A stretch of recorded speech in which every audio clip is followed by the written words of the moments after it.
here's something that's going to utilize, primarily it's going to use the chicken wing.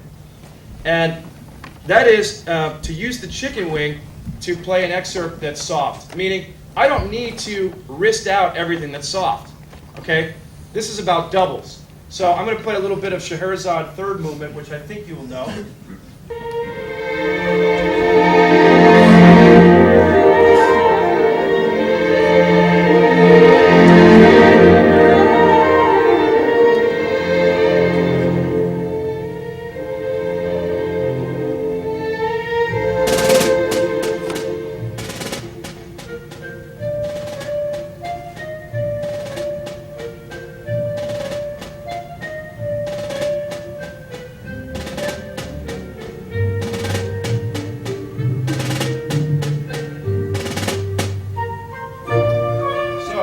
That's the idea. What am I doing? I mean, this is this thing I was talking about earlier. It's that if we can get this exercise going, then we're pretty much able to play this excerpt. Because all this really is rhythmically what we're doing is we go, it's in 6 and it's a triplet. 1, 2, 3, 4, 5, 6, 1. So now I'm basically trying to use my arm rather than wrist. Okay, now let's add my doubles.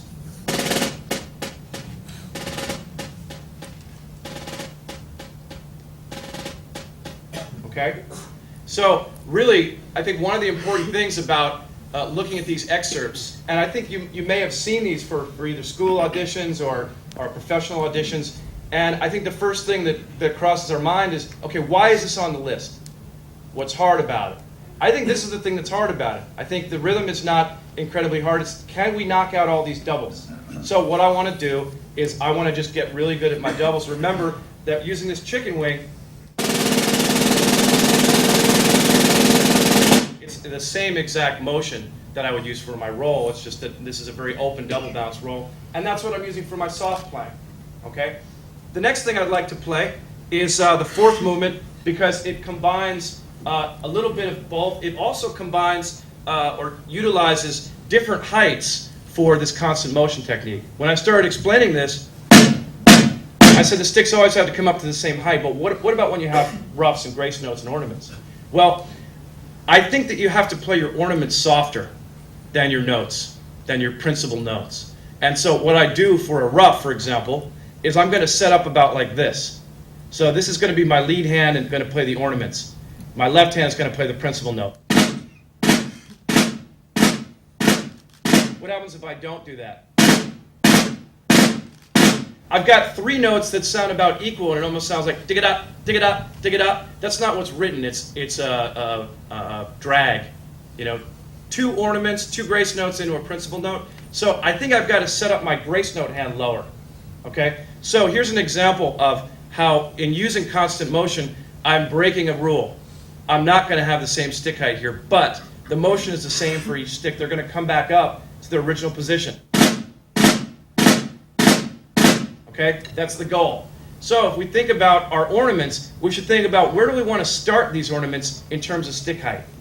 If we start thinking about that, we're going to have a lot better chance of having some even grace notes, roughs, drags, flams, etc. Same thing with flams. I'm going to set up my grace note hand lower.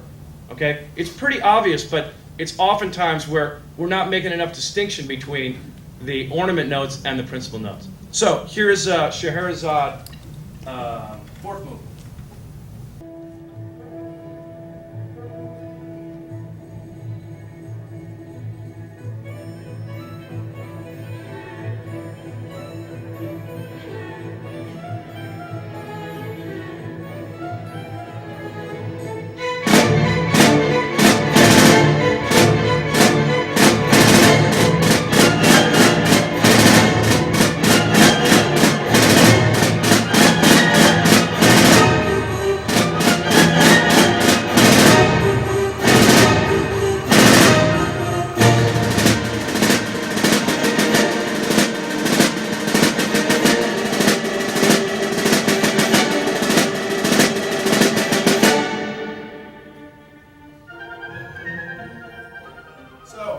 for these single notes, all these single strokes, it's really about that constant motion technique that I was using early on.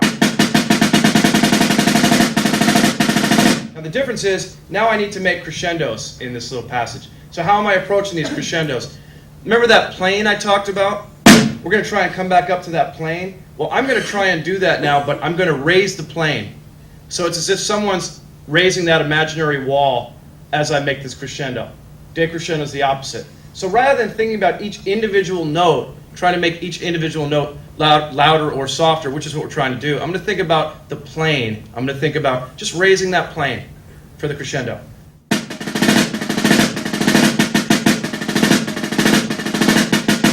So that's the idea there. Okay. Other musical ideas with this. The third movement of this piece is a lot different from the fourth movement. Whether you know this piece or not, you can sense that there's a big difference between what's happening in the third movement. It's nice and docile. You got this beautiful clarinet solo. You feel serene. Maybe you'd like a glass of Chardonnay, or if you're under 21, I don't know, some cranberry juice, and you know. In the fourth movement, this is more aggressive. This is more aggressive. In fact, the composer Rimsky-Korsakov is writing about a shipwreck. Okay. One thing that I'm trying to do when I'm playing is I try and get into the emotional context of what's happening. So when I get up here for the fourth mode, I'm not necessarily thinking about wrecking a ship or hurting anyone, but I'm certainly getting a much more aggressive approach to how to go after this. There's another thing I'm doing, and that is following the line. I follow the tessitura or the line. So the music goes. So I want, even though it's not written, I think it's okay with those 6 roughs to go 4 up and 2 down. Okay? There's another thing that happens. That happens 3 times, and then 2 times, third time. So what happens? The tessitura changes. What does that mean? The range of the melody changes.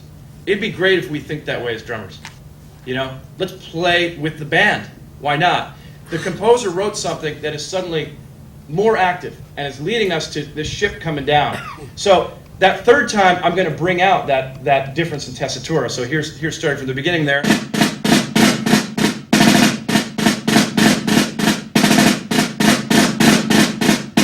Yeah?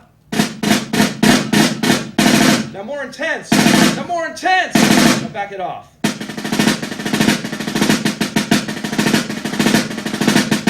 And so on. So really, I'm trying to show what's happening. I think Rimsky-Korsakov throws you a curveball there when you go to this spot, which I think is at is it Q? I think it is.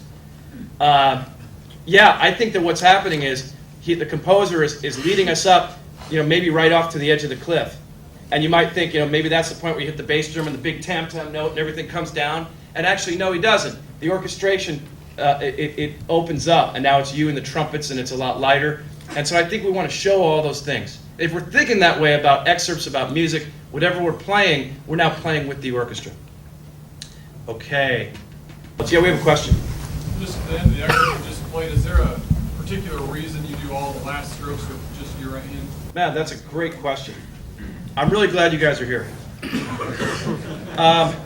Here's what I think about this. It's motor rhythm. We want to be accurate rhythmically. So, what is my right hand doing through this passage? Well, it's doing this.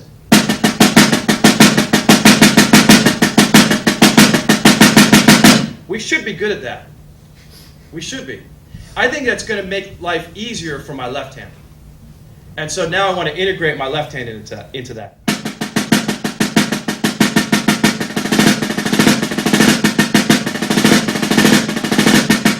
And now my right hand has that constant motor rhythm that's going, and now my left hand is following suit. I have a better chance of being accurate rhythmically if I'm doing a motor rhythm. If you're ever a drum set player, it's rare that you're going to want to, if you're riding on the hi-hat or cymbal, that you're going to want to switch that up throughout. You like to keep that going, and that's how you're going to make this whole thing stable. And so I think that's the reason. I'm also more consistent. I have an easier time playing 16 notes evenly if I'm doing it with one hand. That might be a little bit fast for it, but this is harder. Okay? So that should explain that.